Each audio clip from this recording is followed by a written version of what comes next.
Good morning students, this is Govind sir from Takshashila public school. बेटा जैसा कि आपको पता है लास्ट वीडियो में हम लोगों ने क्वाड्रेटिक इक्वेशंस के कुछ कॉन्सेप्ट्स को पढ़ा था। अब उन्हीं कॉन्सेप्ट्स को आगे बढ़ाते हुए हम आज एक नया कॉन्सेप्ट शुरू करने जा रहे हैं विद एक्सरसाइज 4.2। लास्ट वीडियो में हमने सीखा था कि मिडिल टर्म एक्सप्रेशन से फैक्टराइजेशन कैसे किया जाता है और सिचुएशन प्रॉब्लम्स को क्वाड्रेटिक इक्वेशन में कन्वर्ट कैसे किया जाता है। अब इस एक्सरसाइज में हमें सिचुएशनल प्रॉब्लम्स दे रखी हैं। हमें उन प्रॉब्लम सम्स को क्वाड्रेटिक इक्वेशन में कन्वर्ट करना है और उनको कन्वर्ट करके हमको मिडिल टर्म स्प्लिशन मेथड का यूज़ करके फैक्टराइज करके ज़ीरोज़ निकालने हैं। ठीक है, तो चलिए शुरू करते हैं आज की एक्सरसाइज, दैट इज एक्सरसाइज 4.2। तो इसमें पहला क्वेश्चन हमारे पास है, find the roots of the following quadratic equations. देखिए दोनों सिमिलर तरीके के ही इक्वेशंस हैं। ठीक है, अब इसको कैसे सॉल्व करना है वो हम देखेंगे। आपको मैंने बताया था जब भी आप मिडिल टर्म एक्सप्रेशन का यूज़ करते हैं तो सबसे पहले आप निकालेंगे कांस्टेंट टर्म का multiplication coefficient of x square से। तो अगर आप देखो ध्यान से तो कांस्टेंट टर्म है यहाँ पे माइनस का 10 और कोफिशिएंट ऑफ एक्स स्क्वायर है यहाँ पे 1। ठीक है, तो जब इनकी मल्टीप्लाई करोगे आप तो आपके पास आ जाएगा माइनस का 10। अब 10 के ऐसे फैक्टर्स करें क्योंकि प्रोडक्ट आपका नेगेटिव है, तो 10 के आप ऐसे फैक्टर्स करोगे जिनको सब्ट्रैक्ट करने पे 3 आ जाए। तो आपको पता है हम लेंगे 5 और 2, क्योंकि 5 टू ज़ा होता है 10 और 5 में से 2 जब माइनस करोगे तो आपके पास आ जाएगा 3। तो देखिए यहाँ पे हमने इसको सॉल्व किया है, एक्स स्क्वायर 3 को ब्रेक कर लिया हमने 5 माइनस 2 में। ठीक है, तो ये आ जाएगा माइनस का 5x plus 2x minus 10। Common लेके जैसे हमने मेथड सीखा था उसको सॉल्व करेंगे तो ये पहले दो टर्म्स में से आपका x कॉमन आ जाएगा, तो x कॉमन लेने के बाद आपके पास बचेगा x माइनस 5 और यहाँ पे दोनों में से 2 कॉमन आ जाएगा, तो यहाँ पे हमारे पास आ जाएगा x माइनस 5 फिर से। तो जब इसको कॉमन लेंगे तो हमारे पास फैक्टर्स हो जाएंगे x माइनस 5 और x प्लस 2। अब इनके ज़ीरोज़ आपको निकालने हैं, तो मैंने आपसे कहा था कि जब दो एक्सप्रेशन का प्रोडक्ट ज़ीरो के बराबर होता है तो उनको इंडिविजुअली भी ज़ीरो के बराबर आप ले सकते हो। तो यहाँ पे x माइनस 5 और x प्लस 2 को आप ज़ीरो के बराबर लोगे, जिससे हमारे पास वैल्यू आ जाएगी x equals to 5 and x equals to minus 2, और ये आपके ज़ीरोज़ इस क्वाड्रेटिक इक्वेशन के निकल आएंगे। ठीक है, बिल्कुल इसी तरीके से आप सेकेंड वाला पार्ट करोगे। अब हम चल रहे हैं पार्ट नंबर 3 की तरफ, जो कि थोड़ा सा डिफरेंट है, तो इसको करने की कोशिश करते हैं। चलिए, हमारे पास दे रखा है under root 2x square plus 7x plus 5 under root 2। तरीका वही है इसको करने का, मिडिल टर्म एक्सप्रेशन का यूज़ करेंगे। तो उसके लिए पहला स्टेप हमारा है प्रोडक्ट निकालना। तो कांस्टेंट टर्म हमारे पास है 5 रूट 2 और कोफिशिएंट ऑफ एक्स स्क्वायर है रूट 2। जब आप इनकी मल्टीप्लाई करोगे तो आपके पास आ जाएगा 5 root 2 into root 2, that is 10। अब 10 के ऐसे फैक्टर्स करिए, क्योंकि पॉजिटिव आया है आपके पास प्रोडक्ट, तो 10 के ऐसे फैक्टर्स करिए जिनको ऐड करने पे 7 आ जाए। तो ऑब्वियस सी बात है कि 5 प्लस 2 लेंगे हम, क्योंकि 5 टू ज़ा होता है 10। जब आप इन दोनों को ऐड करोगे तो आपके पास आ जाएगा 7। ठीक है, तो हमने 7 को ब्रेक कर लिया 5x प्लस 2x पे। अब कॉमन कैसे लेंगे, देखिए पहले दो टर्म्स में से आपको x कॉमन मिल रहा है, तो अंदर रह जाएगा हमारे पास अंडर रूट 2x प्लस 5। अब देखा जाए तो यहाँ पे 2 और यहाँ पे रूट 2, और आपको पता है रूट 2 की मल्टीप्लाई जब हम रूट 2 से करते हैं तो हमारे पास 2 आ जाता है। ठीक है, तो ऐसे केस में इन दोनों में से रूट 2 कॉमन लिया जा सकता है। तो जब रूट 2 कॉमन लेंगे तो यहाँ हमारे पास आ जाएगा रूट 2x प्लस 5, और इसको कॉमन लेने के बाद हमारे पास जो एग्जैक्टली प्रोडक्ट आ जाएगा फैक्टर्स का, वो आएगा रूट 2x प्लस 5 और x प्लस रूट 2। इसको ज़ीरो के बराबर करने के बाद आपके पास जो ज़ीरोज़ आएंगे वो आ जाएंगे x equals to minus 5 upon under root 2, और दूसरा आ जाएगा x equals to minus under root 2। ठीक है, तो इसी तरीके से ये 2 सिचुएशनल प्रॉब्लम्स और हैं आपके पास जिसको आप सॉल्व करोगे, तो जिसमें मैं फोर्थ पार्ट आपको बता रहा हूँ। देखिए कैसे होगा। अब यहाँ पे आपको फ्रैक्शन फॉर्म में दे रखा है, ठीक है। तो यहाँ पे ये दे रखा है 1/8। तो ऐसे डायरेक्टली मल्टीप्लाई आप नहीं करोगे, आप क्या करोगे, आप यहाँ पे एलसीएम ले लोगे 8। तो जब आप एलसीएम लोगे तो 1/8 हम बाहर रख लेंगे, और अंदर आ जाएगा 16x² माइनस 8x+1, ठीक है। और अगर आप ध्यान से देखो तो ये एक परफेक्ट स्क्वायर भी है, क्योंकि ये आपका होल स्क्वायर बनाएगा a माइनस बी का होल स्क्वायर, ठीक है। तो आप चाहो तो आइडेंटिटी का यूज़ कर सकते हो, लेकिन यहाँ पर मिडिल टर्म स्प्लिशन से किया है तो आप मिडिल टर्म स्प्लिशन से कर सकते हो। तो आपके पास वैल्यू आ गई 1/8 टाइम्स 4x-1 का होल स्क्वायर। यानी यहाँ पे 2 बार आया है 4x-1, जिसको इंडिविजुअली अलग अलग आप लोगे तो आपके पास सेम रूट्स निकल के आएंगे। वो आ जाएंगे x इक्वल्स टू 1/4 और x इक्वल्स टू 1/4, ठीक है। इसी तरीके से आपकी अगली सिचुएशन है, ये भी आपका एक परफेक्ट स्क्वायर बना हुआ है। ये आपका 10x-1 का होल स्क्वायर है। तो इसको भी अलग अलग लोगे आप। तो 10x-1 और 10x-1 को अलग अलग लेंगे 0 के बराबर, तो दोनों ही सेम रूट्स निकल के आएंगे। इसे हम परफेक्ट स्क्वायर कंडीशन भी कहते हैं, ठीक है। जहां पर आपके होल स्क्वायर्स की कंडीशन बनती हैं, वहां पे आपको सेम रूट्स मिलते हैं, यानी इक्वल रूट्स मिलते हैं, ठीक है। चलिए मूविंग टू नेक्स्ट। अब हमारे पास एक सिचुएशन है, देखिए। जॉन एंड जावित्री हैव 45 मार्बल्स, यानी दोनों के पास जो सम ऑफ मार्बल्स है वो 45 है। तो एक के पास मार्बल x मान लेते हैं, और दूसरे के पास मार्बल अपने आप हो जाएगा 45 माइनस x। अब हमको क्या करना है, हमको यहाँ पे इस सिचुएशन को क्वाड्रेटिक इक्वेशन में कन्वर्ट करना है, ठीक है। और उस क्वाड्रेटिक इक्वेशन को हम मिडिल टर्म स्प्लिशन का यूज़ करके फैक्टराइज करेंगे, और जो हमारा रिक्वायर्ड आंसर है वो हमारे पास आ जाएगा। तो देखिए कैसे करेंगे। हमने मान लिया कि जॉन के पास जो मार्बल्स हैं वो x हैं, तो जावित्री के पास मार्बल्स कितने हो जाएंगे 45 माइनस x, ठीक है। अब इसमें कंडीशन क्या कह रही है, both of them lost 5 marbles each. अब दोनों ने 5-5 मार्बल जो हैं खो दिए हैं। तो जब दोनों ने 5-5 मार्बल खो दिए हैं, तो ऐसे केस में जॉन के पास हो जाएंगे x-5, और जावित्री के पास कितने हो जाएंगे 40 माइनस x, ठीक है। अब क्या कह रहे हैं, the product of the number of marbles they have now is 124। तो यानी जब दोनों के मार्बल्स का हम प्रोडक्ट करेंगे, जो अब हमने कंडीशन लगाने के बाद जो हमारे पास बचे हैं, ठीक है, तो उनका जो प्रोडक्ट है वो आया है हमारे पास 124।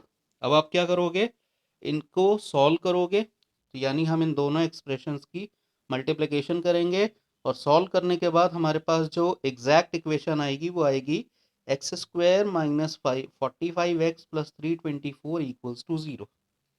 अब फिर से हम यहाँ पे क्या करेंगे, मिडिल टर्म स्प्लिशन लगाएंगे। तो यहाँ पे 324 की मल्टीप्लाई करेंगे 1 से, क्योंकि कोफिशिएंट ऑफ x² आपका है 1। तो हमारे पास आ जाएगा 324, यानी पॉजिटिव आया। तो इसको हम ऐसे दो नंबर्स में ब्रेक करेंगे जिनको ऐड करने पे 45 आ जाए। तो हमने यहाँ पे फैक्टर किए हैं 36 और 9 में, ठीक है। तो ये आपके पास आ जाएगा equation x² minus 36x minus 9x plus 324 equals to 0। अब इसको फैक्टराइज करेंगे तो हमारे पास फैक्टर्स आ जाएंगे x माइनस 36 और x माइनस 9 इक्वल्स टू 0। तो यहाँ से आपके दो आंसर्स आएंगे। तो यहाँ पे आप दो केसेस बनाओगे।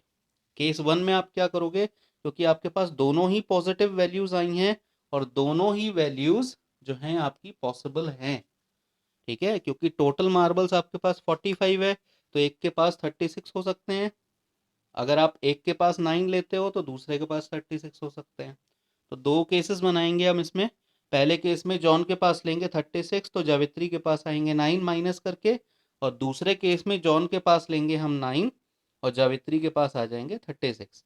कुछ क्वेश्चंस ऐसे होते हैं जिनमें आपको दोनों ही केसेस लेने पड़ते हैं। तो आप ऐसे क्वेश्चंस में दो केसेस बना के डुअल आंसर निकालेंगे, और उस डुअल आंसर को जस्टिफाई करेंगे, ठीक है। Let's move to the next part of this question. Part number 2. A cottage industry produces a certain number of toys in a day. Cottage industry आप कह सकते हो जो कहते नहीं है छोटी छोटी इंडस्ट्रीज होती हैं, ठीक है, तो वहाँ पर कुछ एक सर्टेन नंबर ऑफ टॉयज बनाने हैं डे एक दिन में। The cost of production of each toy was found to be 55 minus the number of toys produced in a day. यानी पर टॉय की जो कॉस्ट ऑफ प्रोडक्शन है वो कितनी है, 55 माइनस जितने टॉयज एक दिन में प्रोड्यूस हुए हैं। तो सबसे पहले हम मान लेंगे कि let the number of toys produced in a day, that is X. तो cost of production per toy कितनी हो जाएगी, 55 minus X as per the question, ठीक है। अब टोटल कॉस्ट ऑफ प्रोडक्शन आप कैसे निकालोगे, आप नंबर ऑफ टॉयज की multiply cost of one toy से कर दोगे तो टोटल कॉस्ट ऑफ प्रोडक्शन आपकी निकल आएगी, ठीक है। तो आपके पास अब क्या करोगे, x की मल्टीप्लाई आप 55 माइनस एक्स से कर दोगे तो that would be equal to 750। तो अब इसको सॉल्व कर लेते हैं। ये आपके पास इक्वेशन बन जाएगी X square minus 55x plus 750 equals to 0। अब हमको क्या करना है, अब फिर से मिडिल टर्म स्प्लिशन लगाएंगे, ठीक है। तो 750 को ऐसे ब्रेक करेंगे क्योंकि यहाँ पे coefficient of x x square आपका है 1, और जो प्रोडक्ट निकल के आएगा वो आएगा पॉजिटिव 750। तो 750 को ऐसे दो नंबर्स में ब्रेक करेंगे जिनको ऐड करने पे 55 आ जाए। तो हमारे पास जो फैक्टर्स बन के आ रहे हैं वो आ रहे हैं 25 एंड 30। ये दो नंबर्स बने हैं, इनको ऐड करने पे आपका 55 आ जाएगा और इनके प्रोडक्ट करने पे आपके पास आ जाएगा 750, ठीक है। तो बस बाकी फैक्टर करते हैं, x कॉमन लिया तो x माइनस 25 माइनस 30 कॉमन लिया तो x minus 25 that is equal to 0। तो कॉमन ले लेते हैं तो हमारे पास फैक्टर्स आ जाएंगे x माइनस 25 और x माइनस 30 इक्वल्स टू 0। अब यहाँ पर भी देखिए आपके पास दो कंडीशंस हैं, ठीक है। आपके पास x इक्वल्स टू 25 आ जाएगा और एक x इक्वल्स टू 30 आ जाएगा।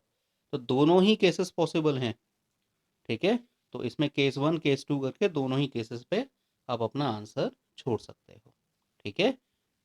क्लियर हो गया, चलिए अब हम आगे बढ़ते हैं। Moving to question number 3।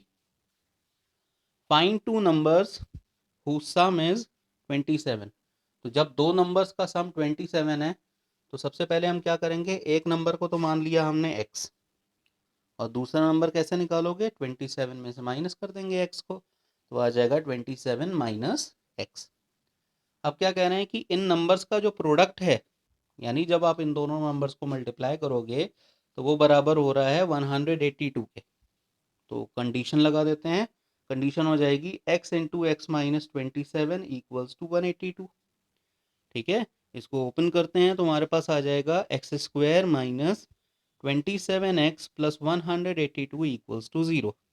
अब 182 के ऐसे फैक्टर्स करिए जिनको ऐड करने पे 27 आ जाए, ठीक है। तो हमारे पास जो टर्म ब्रेक होके आया है वो आया है 13 एंड 14, ठीक है, जिनको ऐड करने पे 27 भी आ जाएगा और इनकी मल्टीप्लाई करेंगे तो आपके पास आ जाएगा 182। तो ब्रेक कर लिया 27 को और मिडिल टर्म स्प्लिशन से इसके फैक्टर्स किए जो आ गए हमारे पास x माइनस 13 और x माइनस 14। और दोनों ही पॉसिबल केसेस हैं क्योंकि यहाँ पर बात कर रहे हैं नंबर की, ये ना ही इंटीजर है, हमने सिंपली एक नंबर लिया है। दोनों ही केसेस पॉसिबल है, 13 भी हो सकता है 14 भी हो सकता है। तो इस क्वेश्चन में भी आप दो केसेस बनाएंगे और दोनों ही केसेस के हिसाब से अलग अलग नंबर ये हमने नीचे दिखा दिए हैं, ठीक है। अगर आप 13 लेते हो तो दूसरा 14 हो जाएगा, अगर दूसरा वाला 13 लेते हो तो पहला वाला 14 हो जाएगा, ठीक है। Let's move to the next question, question number 4।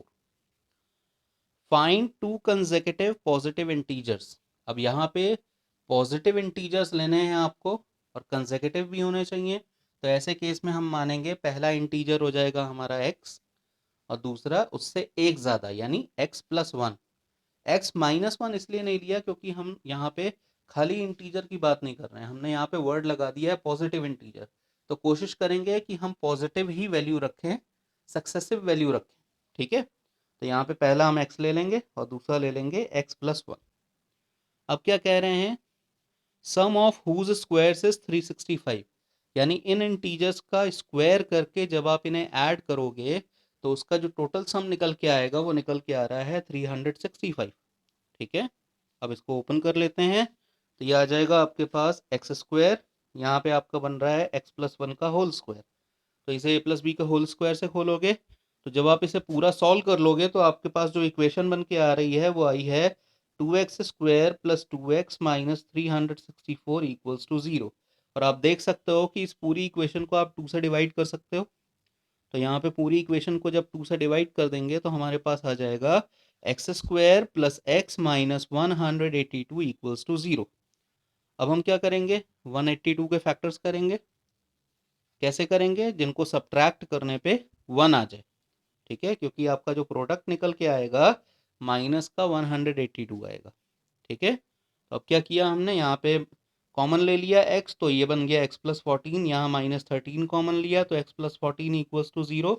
तो आपके पास जो फैक्टर्स बन के आए हैं वो आए हैं x प्लस 14 और x माइनस 13 इक्वल्स टू 0। तो यहाँ से x की दो वैल्यूज निकलेंगी, एक निकलेगी -14 और दूसरी निकलेगी 13। अब आप देखो क्वेश्चन में आपको पॉजिटिव इंटीजर के बारे में पूछा जा रहा है और यहाँ पे x की वैल्यू -14 आई है which is a negative integer. ठीक है, इस वैल्यू को नेगेटिव इंटीजर होने की वजह से नेग्लेक्ट कर दिया जाएगा और नेग्लेक्ट करने के बाद जो हमारी रिक्वायर्ड वैल्यू ऑफ x आएगी वो आएगी x इक्वल्स टू 13, क्योंकि पूछा हमसे गया था पॉजिटिव इंटीजर, तो हमें -14 नहीं लेना है। ठीक है, तो यहाँ पे हमारा पहला इंटीजर हो जाएगा 13 और दूसरा पॉजिटिव इंटीजर कंसेक्यूटिव होने की वजह से आ जाएगा 13 प्लस 1 दैट इज 40। ठीक है, तो इस तरीके से हमने कंसेक्यूटिव इंटीजर्स निकाल लिए। Now let's move to next question, question number 5। देखिए बहुत ही इंटरेस्टिंग क्वेश्चन है। The altitude of a right triangle is 3 centimetre less than its base. अब एक राइट एंगल ट्राइंगल में तीन साइड्स को क्या क्या कहते हैं, पहली होती है एल्टीट्यूड जिसे आप परपेंडिकुलर भी कहते हो, दूसरी होती है बेस और जो सबसे बड़ी साइड होती है वो होती है हाइपोटेनस। ठीक है, तो यहाँ पे जो पहली कंडीशन हमारी बन रही है वो बन रही है ऑल्टीट्यूड और बेस पर। ठीक है, तो यहाँ पे देखिए the altitude of a right triangle is 7 centimetre less then base. तो हम यहाँ पे क्या करेंगे, हम बेस को मानेंगे x और ऑल्टीट्यूड हो जाएगा हमारा x माइनस 7। ठीक है, अब क्या करेंगे, हाइपोटेनस आपको गिवन है 13, तो सीधा सा हिसाब है हम इसमें लगाएंगे पाइथागोरस थ्योरम ताकि हमारे पास x की वैल्यू निकल के आ सके। कैसे निकलेगी, क्वाड्रेटिक इक्वेशन का फॉर्मेट बना के। ठीक है, तो पाइथागोरस थ्योरम लगाएंगे, क्या होती है, हाइपोटेनस का square equals to altitude square plus base square या perpendicular square plus base square. अब हम यहाँ पे जो भी वैल्यू हमने मानी है वो डाल देते हैं, तो यह आ जाएगा x square plus x minus 7 का होल स्क्वायर इक्वल्स टू 13 का स्क्वायर। ठीक है, तो अब इसको जब सॉल्व करेंगे आप यहाँ पे a माइनस बी का होल स्क्वायर खोलेंगे और इसको इस तरीके से खोल के जब आप सॉल्व करोगे तो आपके पास आ जाएगा 2x² minus 14x minus 120 equals to 0। यहाँ पे आप देख सकते हो कि पूरी इक्वेशन फिर से 2 से डिविजिबल है, 2 से डिवाइड कर देंगे पूरी इक्वेशन को तो ये आ जाएगा x² minus 7x minus 60 equals to 0। तो यहाँ पे अगर आप मिडिल टर्म स्प्लिशन लगाते हो तो आपका प्रोडक्ट देखिए निकल के आ रहा है -60। ठीक है, तो 60 को ऐसे दो टर्म नंबर्स में ब्रेक करेंगे जिनको सब्ट्रैक्ट करने पे हमारे पास 7 आ जाए, तो 60 आएगा आपका 12 5 ज़ा 60। ठीक है, तो 12 5 ज़ा 60 जब आप करोगे तो 12 में से 5 गया 7 आ जाएगा। तो जब आपने फैक्टर्स किए तो फैक्टर्स आपके पास निकल के आए हैं x minus 12 into x plus 5 equals to 0। ठीक है, तो यहाँ से x की दो वैल्यूज निकलेंगी, एक निकलेगी आपकी +12 और दूसरी निकलेगी -5। अब यहाँ पर भी हम जो भी वैल्यू लेंगे वो अकॉर्डिंग टू क्वेश्चन लेंगे। देखिए ध्यान से, यहाँ पर बात हो रही है लेंथ ऑफ साइड्स की और आपको पता है कि length can not be negative, तो जब हम लेंथ नेगेटिव ले नहीं सकते तो हमारा -5 हो जाएगा नेग्लेक्ट। तो x की वैल्यू कौन सी सूट करेगी, वो करेगी आपके पास x इक्वल्स टू 12। तो इसका मतलब आपका जो बेस है वो आ गया 12 सेंटीमीटर। ठीक है, और जो परपेंडिकुलर है या जो ऑल्टीट्यूड है उसकी लेंथ आ गई 12 माइनस 7 दैट इज 5 सेंटीमीटर। तो इस तरीके से हमने एक राइट एंगल ट्राइंगल में एल्टीट्यूड और बेस की लेंथ निकालनी। ठीक है, now let's move to the last question of the exercise, question number 6। A cottage industry produces a certain number of pottery articles in a day। एक pottery articles बनाते हैं एक cottage industry एक दिन में। It was observed on a particular day that the cost of production of article was 3 more than twice the number of articles produced। अब यहाँ पे रिलेशन देखिए कैसे बन रहा है कॉस्ट का नंबर ऑफ आर्टिकल से। तो इसमें मान लेते हैं कि let the number of articles produced in a day is x. ठीक है, तो कॉस्ट कितनी हो जाएगी? आप देखिए कॉस्ट के लिए क्या कह रहे हैं, 3 more than twice the number of articles, यानी आर्टिकल्स को 2 से मल्टीप्लाई करके जब आप उसमें 3 बढ़ाओगे तो ऐसे केस में आपके पास पर आर्टिकल कॉस्ट निकल आएगी ₹2x प्लस 3। तो जब आप टोटल आर्टिकल्स की मल्टीप्लाई पर आर्टिकल की कॉस्ट से करोगे तो आपके पास total cost of pottery articles निकल आएगी। तो मल्टीप्लाई किया हमने x into 2x plus 3 that is equal to 90। ठीक है, तो जब आप इसे सॉल्व करोगे तो आपके पास आ जाएगा 2x square plus 3x minus 90 equals to 0। अब हम इसमें मल्टीप्लाई करेंगे माइनस 90 की 2 से तो यह आ जाएगा माइनस का 180, यानी प्रोडक्ट आ रहा है आपका माइनस 180। उसको दो पार्ट्स में ब्रेक करिए जिनको सब्ट्रैक्ट करने पे 3 आ जाए, तो 15 और 12। ठीक है, क्योंकि 15 की मल्टीप्लाई जब आप 12 से करते हो तो 180 आ जाता है। तो हमने ब्रेक कर लिया इसे 3 को 15 माइनस 12 में, और फैक्टर्स करने के बाद हमारे पास आ गया 2x प्लस 15 और x माइनस 6 इक्वल्स टू 0। तो फिर से हमारे पास दो वैल्यूज मिली, एक मिलेगी हमारे पास x इक्वल्स टू माइनस का 15/2 और दूसरी मिलेगी x इक्वल्स टू 6। अब आपको पता है ना तो कॉस्ट तो एक पल को फ्रैक्शन में ले सकते हैं लेकिन कॉस्ट नेगेटिव नहीं ले सकते हैं। ठीक है, और आर्टिकल्स तो आप फ्रैक्शन में ले ही नहीं सकते। तो ऐसे केस में हम इस चीज़ को यानी minus x equals to minus 15/2 को हर तरीके से निगलेक्ट कर सकते हैं और x इक्वल्स टू 6 हमारा आंसर हो जाएगा। ठीक है, तो hence the number of articles produced हो जाएंगी 6 और कॉस्ट पर आर्टिकल हो जाएगी आपकी ₹15। इन दोनों को जब आप मल्टीप्लाई करोगे तो देखो 15 6 होता है 90 और आपकी टोटल कॉस्ट पता लग जाएगी। ठीक है, सो माय डियर स्टूडेंट्स, इसी के साथ आपका मिडिल टर्म एक्सप्रेशन का जो कॉन्सेप्ट था वो पूरी तरीके से कंप्लीट हो चुका है इन एक्सरसाइजेस 14.1 एंड 14.2। अगर आपने मिडिल टर्म एक्सप्रेशन नहीं सीखा है तो आप मेरी पिछली वीडियो में जाके देख सकते हैं जिसमें मैंने मिडिल टर्म एक्सप्रेशन के पूरे कॉन्सेप्ट को क्लियर किया था। आई होप आपको मिडिल टर्म एक्सप्रेशन का कॉन्सेप्ट और क्वाड्रेटिक इक्वेशन का फॉर्मेशन बहुत अच्छे से समझ में आ गया है।